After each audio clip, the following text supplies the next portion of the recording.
Halo, apa kabar pemirsa? Berjumpa lagi dalam Berita Mataram hari ini. Sejumlah berita penting dan menarik lainnya telah kami siapkan untuk Anda dan berikut diantaranya. PPDB tidak berjalan sesuai aturan, sejumlah sekolah menengah di Kota Mataram kekurangan siswa. Ratusan pemotor di Mataram terjaring dalam operasi Patuh Rinjani. Krisis air terus meluas, BPBD NTB tetapkan status darurat kekeringan di 5 kabupaten kota. Bersama saya Rahi Japar, inilah Berita Mataram selengkapnya.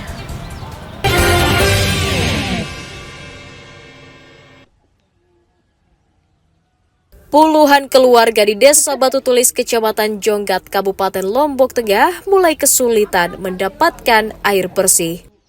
Hal itu disebabkan mengeringnya sumur dan sumber air di desanya sejak sebulan lalu.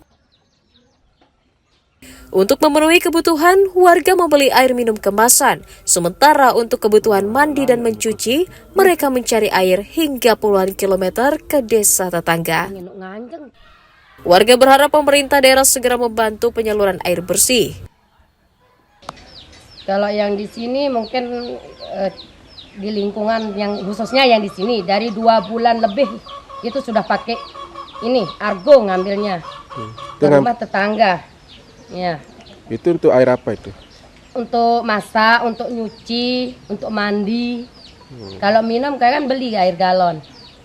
Udah berapa bulan minta air ke tetangga ini? Sudah 2 bulan lebih. Sudah 2 bulan ya. Memang di sini udah sumurnya gimana? Sumurnya udah kering. Kering ya, nggak ada sama sekali. Merespon hal itu, Kepala BPBD meminta warga melapor dengan memberikan data yang akurat agar distribusi air bersih segera dilakukan. Berharap menghimbau kepada semua camat ya untuk menginformasikan kepada desa-desanya yang butuh air bersih, tentunya untuk konsumsi tapi yang jelas ya, bukan untuk pengairan pertanian, ini konsumsi. Kami menghimbau karena sampai dengan detik ini kami belum ada drop. Kayak Batu Tulis ya? Masih utuh. Nah kalau sekarang tadi ada Batu Tulis yang mau minta, kami harap dia segera bersurat. Dasar surat dari desa itu. Badan Penanggulangan Bencana Daerah Lombok Tengah menyiapkan 150 tangki air bersih untuk disalurkan ke wilayah kekeringan selama sebulan mendatang. Untuk mempercepat penanganan, BPBD setempat juga telah menetapkan status darurat kekeringan karena meluasnya wilayah terdampak kemarau. Lukmanul Hakim melaporkan dari Kabupaten Lombok Tengah.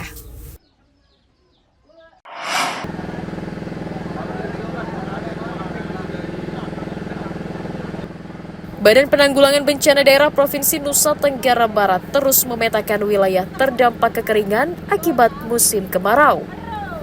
BPBD mencatat 5 kabupaten kota telah menetapkan status darurat kekeringan, yakni Lombok Barat, Lombok Tengah, Lombok Utara, Sumbawa, dan Kota Bima. Krisis air terjadi di 70 kecamatan, 311 desa dan kelurahan dengan total 165.000 jiwa terdampak. BPBD memperkirakan kekeringan akan terus meluas hingga ke 9 kabupaten kota kecuali Kota Mataram.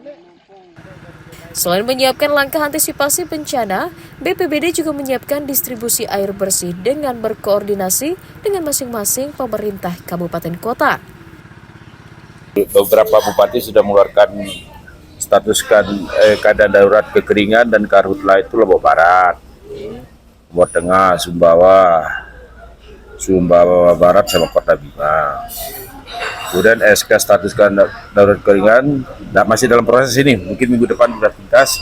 Ada di Lombok Timur, Lombok Utara, Dompu, Kabupaten Bima sama Pemprov. Nah, kita di Pemprov udah masuk Anwita.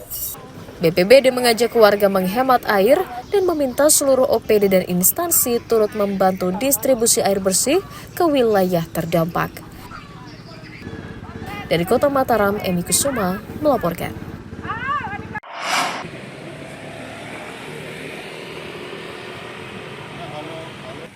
Ratusan pengendara sepeda motor terjaring operasi Patuh Rinjani yang digelar polisi di Jalan Raya Langko, Mataram. Pemotor yang ditilang rata-rata tidak mengenakan helm, tidak membawa kelengkapan dokumen kendaraan dan SIM, serta menggunakan motor berknalpot brong. Bahkan seorang pemotor ditahan polisi karena membawa senjata tajam dan tidak memakai helm. Polisi memberikan sanksi tilang kepada 211 pelanggar lalu lintas dan menyita sejumlah motor tanpa dokumen. Sampai dengan saat ini kita telah memberikan tilang, baik itu pelanggaran dan peneguran. Untuk tilang terhadap pelanggaran itu 211, untuk peneguran kita sebanyak 233. Ketika melihat pelanggar tidak menggunakan helm, kemudian kita berhentikan sesuai dengan ketentuan. Kami ketika menghentikan melakukan penilangan itu akan kami cek kendaraan. Dan ternyata ketika kita lakukan pengecekan di kendaraannya, kita menemukan sajam. Kemudian kami tanyakan ya, dengan berbagai alasan. Operasi Patuh Rinjani digelar selama 2 pekan untuk meningkatkan kesadaran masyarakat agar mematuhi aturan lalu lintas guna menekan angka kecelakaan di jalan raya. Awaludin dari Kota Mataram melaporkan. Polisi Lombok Timur membubarkan balap liar di jalan kawasan wisata Pantai Suryawangi karena mengganggu kenyamanan warga. Polisi langsung menyekat jalan raya agar para pelaku tidak melarikan diri. Puluhan sepeda motor tanpa dokumen yang rata-rata sudah dimodif disita polisi karena ditinggalkan pemiliknya. Sementara sejumlah pelaku balap liar yang tertangkap langsung dikenai sanksi tilang agar jera. Operasi digelar atas laporan masyarakat yang resah karena balap liar kerap membahayakan pengguna jalan. Kami dari Satuan Lalu Lintas melaksanakan kegiatan penegakan hukum, terutama terhadap aksi balap liar yang dilakukan oleh masyarakat dan para pelajar di daerah Suryawangi. Jadi di sana kita ada mengamankan beberapa BB agar para orang tua, guru dan juga keluarga-keluarga dari para aksi ini juga turut serta untuk menjaga agar tidak terjadi balap liar yang lebih marak lagi, dan kami himbau kepada seluruh masyarakat untuk tetap tertib berlalu lintas dan utamakan keselamatan sebagai kebutuhan. Operasi balap liar akan digelar berbarengan dengan pelaksana operasi Patuh Rinjani untuk menekan tingginya angka kecelakaan. Mutadun melaporkan dari Kabupaten Lombok Timur.